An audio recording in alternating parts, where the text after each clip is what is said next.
Alrighty, so if you need to build a little false wall above a hot water heater or a closet or anything, literally anything, you just do a little false wall the exact same way that I'm about to show you. And I mean, you know, there's more than one way to skin it. Dead or alive. Give a little bit. Give a little bit. Shove this inside that, and we're gonna get to work.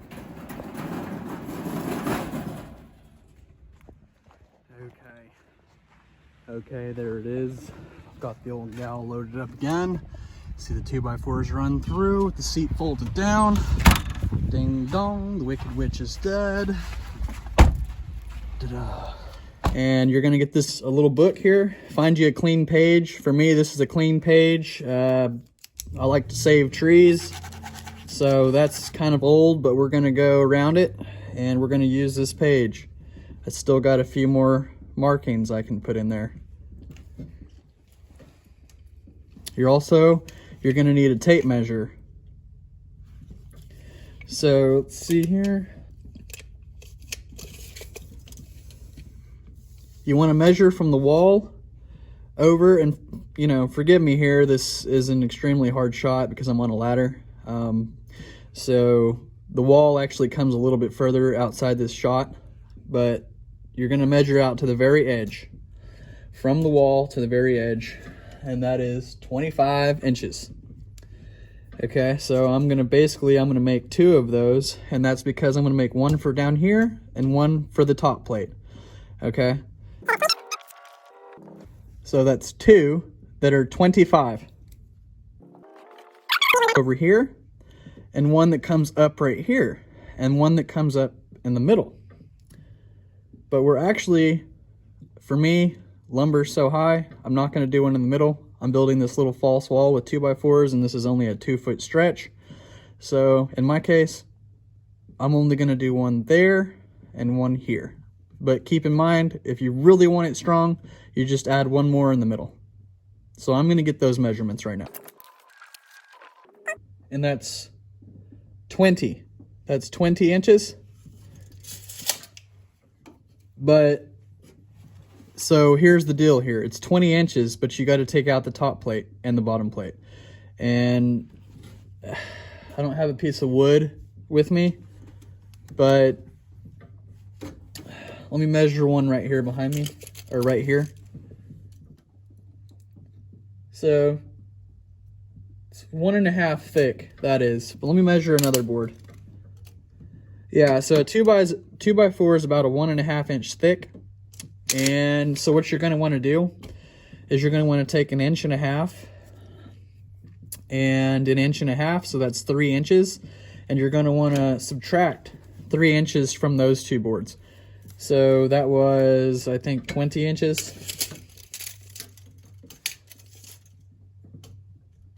20, 19, 18, 17.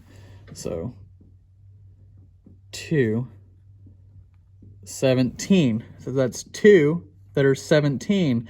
But here's the thing. We're going to need one also over on this side. Okay. So we're going to actually do that and make that a 3.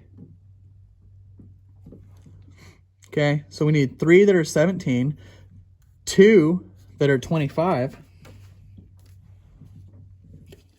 And now we need 2 that go from this wall over to this corner.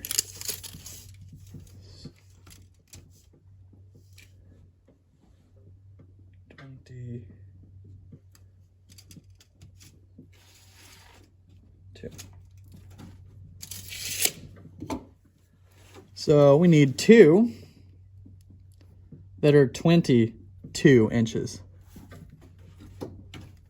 And that's for the bottom plate and the top plate.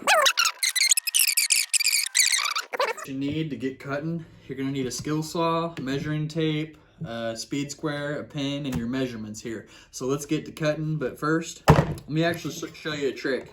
You're gonna measure your board to the length that you need it.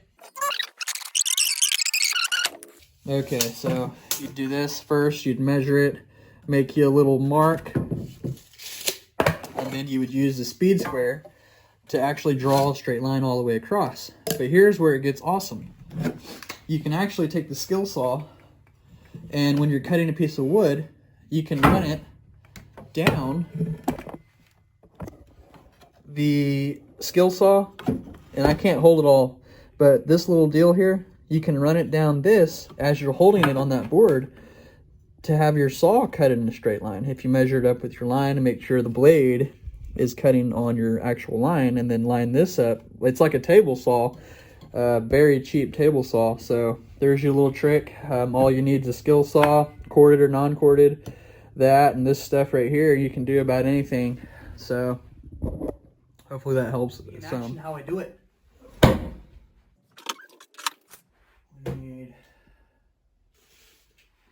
We need two that are 22. 22 right here. Gonna measure one on this end. We need one that's 22 right there. Made 2 marks. That way we know that they're gonna be right because they're both manufactured edges, 22 and 22. You don't want to go like 22 and 44 because then your measurements are gonna be off. Just take my word for it. There's one. There's 2.